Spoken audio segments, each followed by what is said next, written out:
ایستادند. خدمت شما عرض میکنم که در ارتباط با بزرگان دین و در ارتباط با دین به رکاکت سخن گفتن، این نه تنها نتیجه ندارد، یک کار فاشیستی بسیار بسیار کریه و زشتی است که نه تنها اهانت به دین هست، اهانت به مؤمنین هست.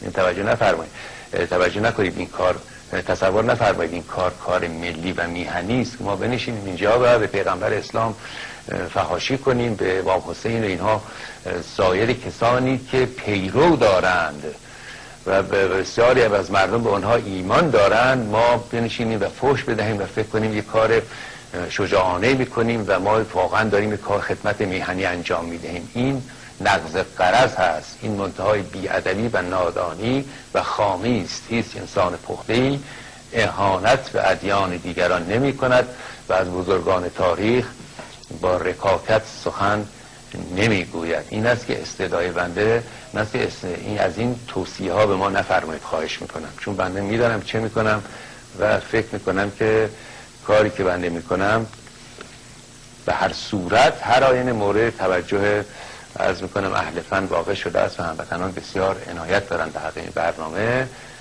صدا میکنم از این ادوایزها به ما ندهید، چون هر کسی یک شیوهی دارد برای کار، هر کسی یک برداشتی. ببینیم ما از چه چیزهای رنج میبریم اونها رو باید طرف کنیم. اگه نه بیان در فضیلت خیرالانام بنده رو میشینم اینجا صحبت کنم، بگم ایشون میخواد توالت بره، درخت‌ها جمع میشدن، نمیدونم اسلام چیه، اسلام کدوم اسلام، چه داستانی.